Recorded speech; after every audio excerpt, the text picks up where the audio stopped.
Welcome बच्चों। अब इस वीडियो में हम डिस्कस करने जा रहे हैं the direction of bending of light.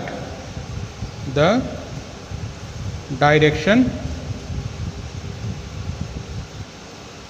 Of bending of light. इसका मतलब क्या है बच्चों डायरेक्शन का? इसका मतलब ये है कि जब रिफ्रैक्शन ऑफ लाइट होगा, लाइट की रे रिफ्रैक्ट होगी तो वो किस तरह से बेंड होगी? नॉर्मल की तरफ को बेंड होगी या नॉर्मल से दूर जाएगी?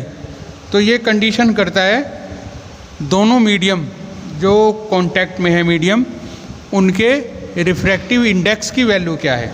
ठीक है, जो दो मीडियम कांटेक्ट में होते हैं जिसके रिफ्रैक्टिव इंडेक्स की वैल्यू ज़्यादा होती है, मोर रिफ्रैक्टिव इंडेक्स, जिसके रिफ्रैक्टिव इंडेक्स की वैल्यू ज़्यादा होती है उसको हम कहते हैं डेंस मीडियम, और इसको हम डिनोट करते हैं डी से। ठीक है, और एक ऐसा मीडियम जिसके रिफ्रैक्टिव इंडेक्स की वैल्यू कंपैरेटिवली तुलनात्मक रूप से कम होती है दूसरे मीडियम से, उसको हम कहते हैं rare medium. Less refractive index, इसको हम कहेंगे रेयर मीडियम, और इसको हम डिनोट करेंगे आर से, लेटर आर से। ठीक है, तो पहली कंडीशन है केस वन। केस वन में कौन सी कंडीशन हम कंसीडर करेंगे? In going from rare to a denser medium. In going from a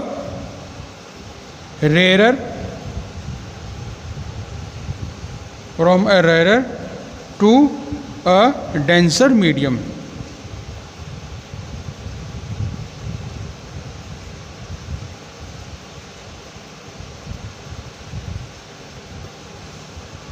ठीक है, थोड़ा सा डायग्राम बना लेते हैं, इसका समझने में आसानी हो जाएगी। ये हमने क्या बनाया? इंटरफेस एक्स वाई, फिर हम क्या बनाएंगे? Normal to the interface. ये एक लाइन होती है जो इंटरफेस से 90 डिग्री के एंगल पर बनी होती है। ठीक है, अब ये जो मीडियम है, इस मीडियम में इंसिडेंट रे आती है। ठीक है, रे इंसिडेंट होती है नॉर्मल से एंगल आई बनाते हुए।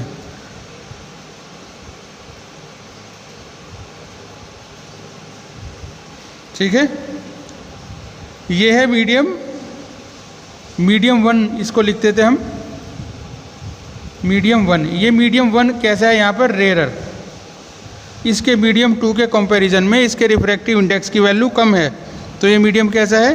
रेयर। और ये जो मीडियम टू है ये कैसा है? डेंसर। ठीक है, हमने क्या लिखा था शुरू में? Ray in going from a rare to a denser medium. तो इस कंडीशन में ऐसा होता है, ये जब रेयर मीडियम से डेंसर मीडियम में जाएगी तो ये इसकी जो डायरेक्शन होगी बेंड होने की वो नॉर्मल की तरफ को होगी, ये नॉर्मल की तरफ को बेंड हो जाएगी।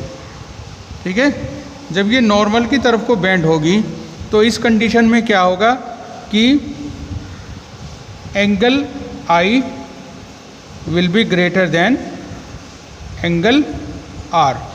एंगल ऑफ इंसिडेंस ज़्यादा होगा किससे? एंगल ऑफ रिफ्रैक्शन से। ठीक है, यहाँ पर हम इसको मैथमेटिकली प्रूव करेंगे इस कंडीशन को। अब देखो यहाँ पर क्या है? N1 equal to NR। मैंने बताया था आर से हमने किसको डिनोट किया? रेयर मीडियम को। N1 इक्वल टू NR, यानी जो मीडियम 1 का रिफ्रैक्टिव इंडेक्स है उसको हम क्या लिखेंगे, NR। ठीक है, ये क्या है, N1 equal to NR refractive index of medium 1 और N2 equal to ND। D किसके लिए यूज़ करते हैं हम, डेंसर मीडियम के लिए। ठीक है, डेंस मीडियम के लिए ये हो गया। N2 equal to ND refractive index of medium 2, refractive index of medium 2। अब हम यहाँ पर इस कंडीशन में स्नेल्स लॉ अप्लाई करेंगे। स्नेल्स लॉ क्या था, sine I upon sine R equal to N2 upon N1। On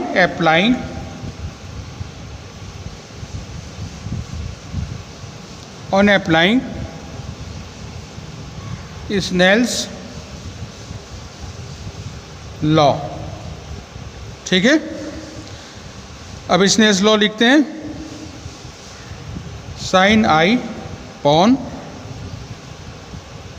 sign R equal to N2 upon N1। यही तो था स्नेल्स लॉ जो हमने पहली वीडियो में पढ़ा था। इक्वल टू, यहाँ लिख लेते हैं N2 इक्वल टू किसके लिखा था हमने, ND। ND क्या है, refractive index of denser medium, और N1 equal to NR equal to NR। ठीक है, अब देखो यहाँ पर क्या है कि ये जो ऊपर वाली वैल्यू है ND, ये किसके, refractive index of denser medium. Denser medium के रिफ्रैक्टिव इंडेक्स की वैल्यू रेयर एंड मीडियम से हमेशा ज़्यादा होती है, तो इसलिए ये वैल्यू, ये वाली वैल्यू ND अपॉन NR की value, this value will be more than 1। हमेशा ये वैल्यू कैसे होगी, 1 से ज़्यादा। अब जब ये वैल्यू 1 से ज़्यादा होगी तो इसमें क्या कंडीशन आ जाएगी, sine I is greater than sine R, और इसका क्या इम्प्लीकेशन होगा, I is greater than R। ठीक है, और दूसरी इसको हम ऐसे भी कह सकते हैं, R स्मॉलर देन I। ठीक है, तो ये प्रूव हो गया। इसको हम और एक्सप्लेन करेंगे वर्ड्स की फॉर्म में, that is angle of refraction is smaller than the angle of incidence. ये क्या है, ये है एंगल ऑफ रिफ्रैक्शन, और ये क्या है, एंगल ऑफ इंसिडेंस। R की वैल्यू क्या आ रही है, इस I से कम है, that is the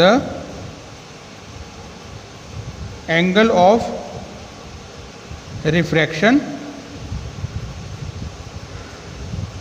is smaller than angle of incidence. यानी एंगल I बड़ा होगा, एंगल R छोटा होगा। इसका मतलब क्या हुआ बच्चों, इसका मतलब ये हुआ कि ये रे जब मीडियम 1 से, रेयर और मीडियम से डेंसर मीडियम में एंटर कर रही है तो ये नॉर्मल की तरफ को झुक रही है, तभी तो ये एंगल R जो है तभी तो स्मॉल होगा जब ये नॉर्मल की तरफ को झुकेगी। तो जब कोई रे रेयर मीडियम से डेंसर मीडियम में जाती है ड्यूरिंग रिफ्रैक्शन, तो इट गोज टुवार्ड और इट बेंड्स टुवार्ड नॉर्मल। ठीक है बच्चों, अब सेकंड कंडीशन की बात करते हैं, केस 2। इसमें क्या है, in going from a denser to a rare medium. In going from a denser to a rare medium. यहाँ पर उल्टा है, रे कैसे जा रही है, डेंसर मीडियम से रेयर मीडियम में जा रही है। ठीक है, इसके लिए भी हम एक डायग्राम ड्रॉ करेंगे। ये हमारा interface X Y, normal to the interface. ठीक है, डायग्राम बनाना भी आप सीख लें, क्योंकि इसमें आपको जब आंसर लिखेंगे आप तो डायग्राम अगर आप बनाएंगे तो ये अच्छा होगा, इससे अच्छे मार्क्स मिलेंगे आपको। ठीक है, यहाँ पर क्या है, ये मीडियम 1 है। कैसा है ये मीडियम, डेंसर। और ये मीडियम 2 है, ये मीडियम कैसा है, रेयर। ठीक है, रे इंसिडेंट होती है नॉर्मल से एंगल आई बनाते हुए। ठीक है, अब इस केस में ये ऐसे जाएगी,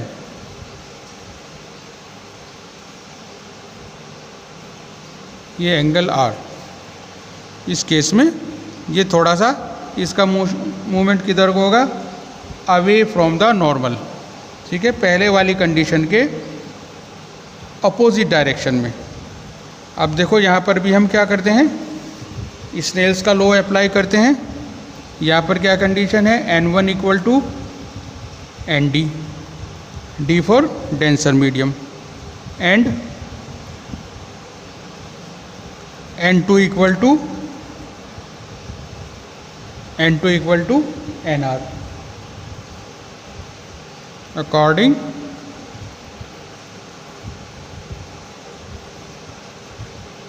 Snell's law.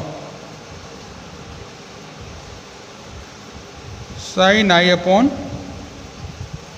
Sign R equal to N2 upon N1, sine I upon sine R equal to N2 upon N1 equal to क्या लिखेंगे यहाँ पर, N2 upon N1 equal two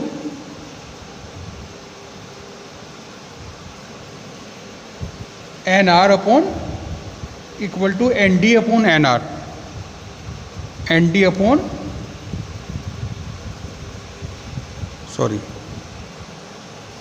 equal to NR upon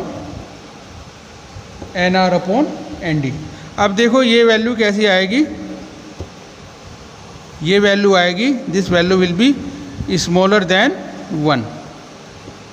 smaller than 1 किस लिए आएगी ये value, क्योंकि ये किसका रिफ्रैक्टिव इंडेक्स है, डेंसर मीडियम का, इसकी वैल्यू क्या होगी, ज़्यादा। और ये ऊपर NR किसका रिफ्रैक्टिव इंडेक्स है, रेयर मीडियम का, इसकी वैल्यू क्या होगी, कम। तो इसलिए ये value will be always smaller than 1। और इसको और एक्सपेंड करते हैं, sine I smaller than sine R, और angle I smaller than angle R, और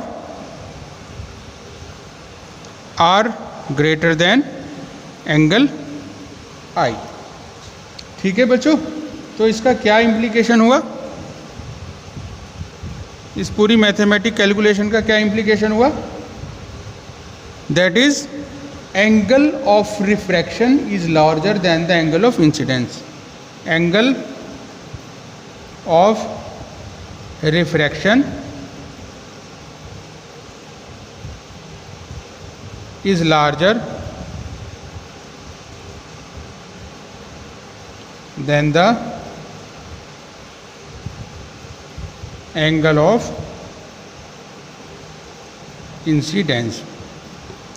इसका मतलब क्या हुआ एंगल लार्जर होने का, इसका मतलब ये हुआ when a ray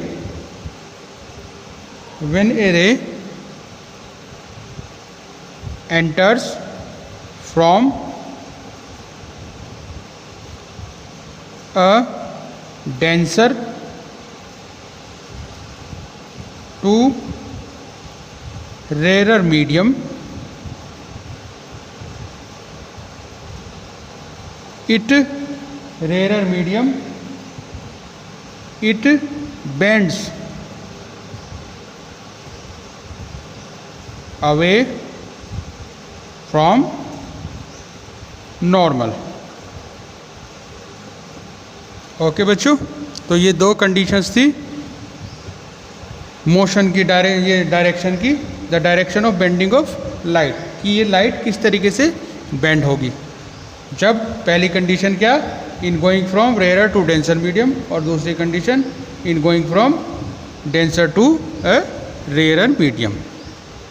ओके बेटे, थैंक यू।